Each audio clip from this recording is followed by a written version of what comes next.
Saya Asrul Harun, SH MKN, aktivis 66 juga dulunya, dari UI Works. Masalah tentang Rempang, saya melihat di media, podcast maupun YouTube, berita yang sampai saya lihat, saya sebagai anak bangsa yang ikut berjuang mempertahankan kemerdekaan Republik Indonesia ini tahun 49,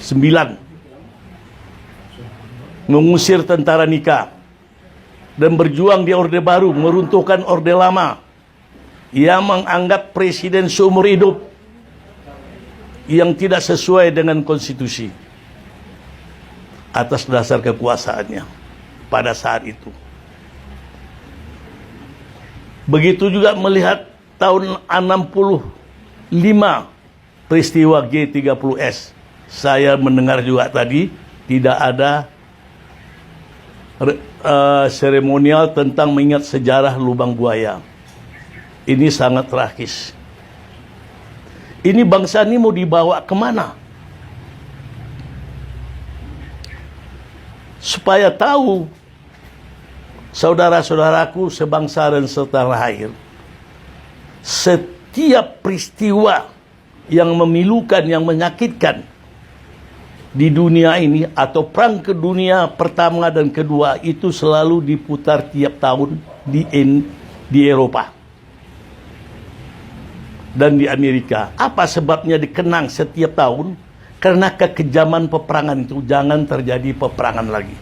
Itu yang saya alamin selama saya tinggal di Eropa. Juga kemarin ini juga diputar di Eropa itu, kekejaman tentara Nazi akibat peperangan. Kalau mereka melihat di musim dingin itu, peperangan itu sangat-sangat menyedihkan antara tentara sekutu dengan tentara Jerman. Begitu juga tentara Rusia. Saya sendiri terharu dan sedih. Jadi untuk generasi muda, janganlah terjadi perang. Maka selalu mereka itu berdamai. Tidak ada perbatasan, di negara itu dibuka dengan namanya Uni Eropa. Tidak ada perbatasan. Waktu sebelum terbentuk, ada terpisah. Ada polisi, ada paspor, setiap masuk dikontrol. Sekarang tidak, pisah, cukup Schengen, bebas kemana-mananya seluruh kontinental yang tergabung di negara Eropa. Itu tujuannya. Jadi kita ini masalah Rempang, saya menghimbau saudara Profesor Dr. Mahfud, you boleh ahli hukum, tapi hukum apa yang you ahlikan? Saya kira, saya kenal nama saudara Mahfud, yaitu hukum tata negara. Tapi you tidak belajar hukum tanah yang sebenarnya. Saya belajar hukum tanah dengan almarhum Profesor Budi Harsono yang telah meninggal.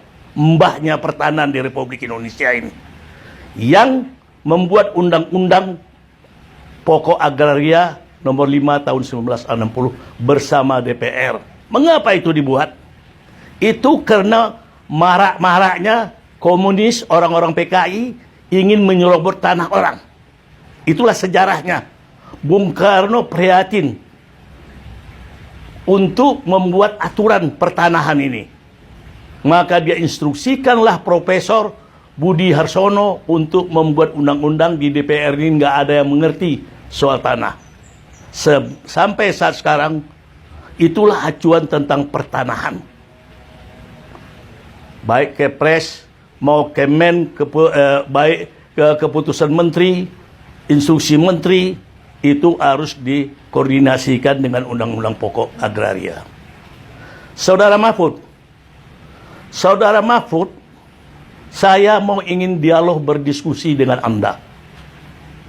Saya tahu Anda tidak tahu saya. Kita pernah bertemu, berjabat tangan. Tapi saya tragis, menangis saya melihat kasus Rembang ini. Dan saudara dengan arogansinya mengatakan pengosongan. Saudara tahu nggak hukum tanah nasional. Tolong buka Undang-Undang Nomor 5 Tahun 1965, Undang-Undang Pokok Agraria. Baik, saya uraikan di sini. Mungkin saudara tidak paham. Sahabat saudara mungkin lebih mengerti. Saya kenal juga sahabat saya dalam hal ini. Yaitu hukum tanah nasional mengatakan tanah ini adalah milik bangsa Indonesia. Dikuasai oleh negara. Jadi, bagi bangsa Indonesia berhak akan tanah kalau dia tidak punya tanah. Untuk tempat tinggal, untuk berkebun, boleh mengajukan melalui pemerintah. Bagi tanah milik sebelum kemerdekaan ini ada, agar saudara tahu, yaitu kalau di Sumatera disebut tanah ulayat.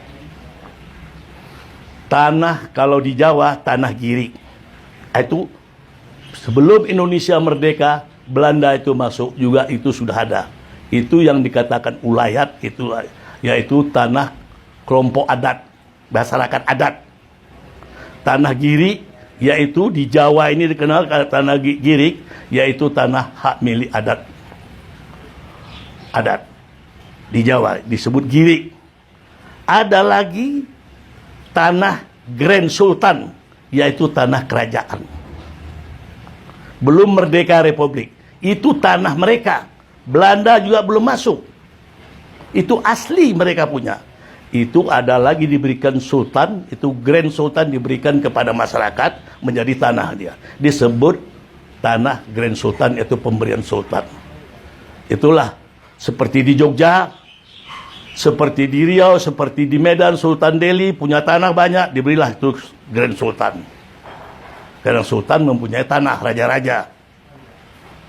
Jadi saudara harus tahu, jadi masyarakat adat yang ada di Rembang itu tanah ulayat mereka.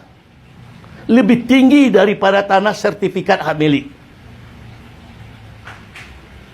Hak milik formalnya sesudah Undang-Undang Pokok Agraria didaftarkan menjadi sertifikat. Dahulunya itu adalah tanah ulayat dan tanah diakui oleh masyarakat adat.